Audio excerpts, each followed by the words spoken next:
You know, beheadings, when they happen out in the middle of the desert by ISIS terrorists, are one thing. But when a state like Saudi Arabia has a beheading, you begin to wonder what's going on. So Robert Spencer joins us, director of Jihad Watch. Robert, this is a story of a lady who had been convicted in Saudi Arabia of both sexual abuse and murder of her 7-year-old stepdaughter. She was publicly beheaded. What's up? Well, this is something that happens not infrequently in Saudi Arabia. Saudi Arabia, of course, is a Sharia state. It adheres fully to Islamic law. And that kind of crime is considered to be causing corruption in the land, which is punishable by death. Beheading, of course, is sanctioned in the Quran in two places, chapter 8, verse 12, and chapter 47, verse 4. And so they consider themselves to be acting completely in accord with Islamic dictates in beheading this woman. There are actually two ways to behead, according to the rules in Saudi Arabia. One's with painkillers, one's not. They purposely didn't give this lady painkillers so that she felt more pain. This is barbaric. Yeah, there's no doubt about that. This whole Islamic law is barbaric in numerous ways. I mean, for example, I mentioned causing corruption in the land, and chapter 5, verse 33 of the Quran specifies that the punishment for that can be killing or crucifying or amputation of the hand and foot on opposite sides. These are all barbaric things, and beheading is actually milder than some of these others. Well, good point. But is this a trend? I mean, we've seen by the count that I saw in a news report, 7 so far this year, 87 last year. Yeah, it's just par for the course. 7 this year is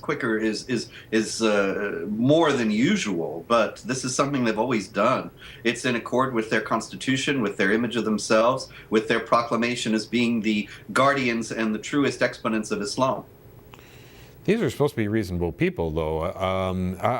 And people talk about Sharia law. For instance, in the finance sector, talk about Sharia law being a good thing and, you know, conservative, if you will. Not the case. No. The thing about it is that these things are not separable.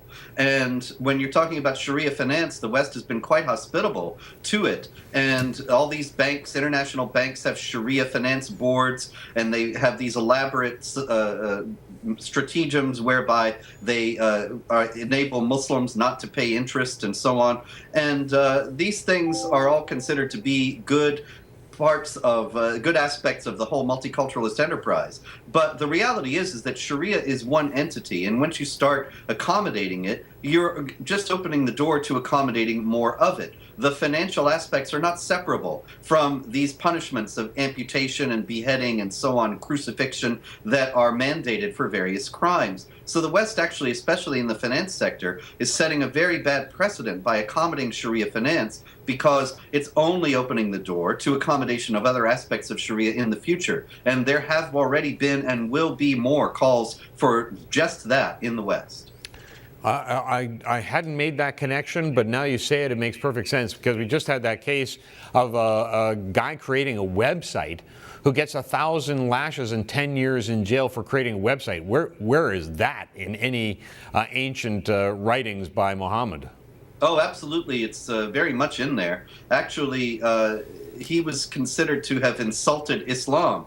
And so the Saudis are being lenient on him by giving him these 1,000 lashes. They could, within their rights, according to Islamic law, put him to death.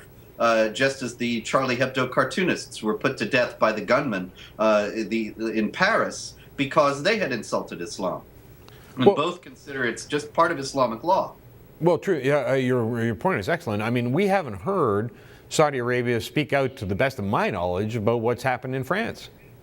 No, what can they say? This is Islamic law. This is what they do. This is something that is in accord with the teachings of Islam. The thing about it is that when you have these kinds of atrocities, the common response from Saudi Arabia, from the Organization of Islamic Cooperation, from international Islamic entities, is to call for restrictions on the freedom of speech. They want to use the things like the shooting in Paris to compel the West, intimidate the West, really, into clamping down on free expression and criminalizing criticism of Islam.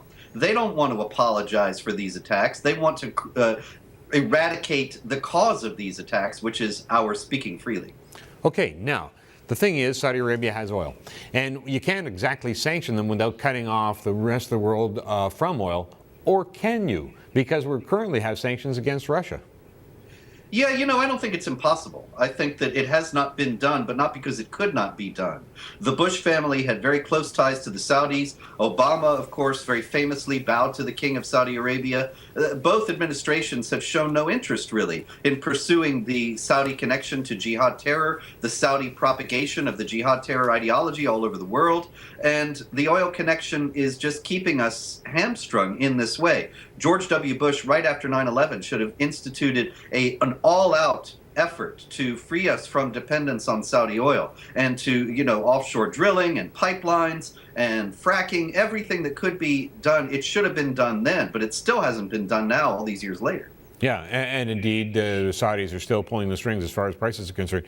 I guess this is the source of conspiracy theorists as much as anything else, that the Saudis were behind 9/11, for instance. Certainly the money came from Saudi Arabia and the wealth generated there. There's a lot of unanswered questions about that. I mean, of course, everybody knows that 15 of the 19 hijackers were Saudis, but there are also all these strange things, like the only planes in the sky on September 12th, 2001 were taking relatives of the bin Laden family back to Saudi Arabia.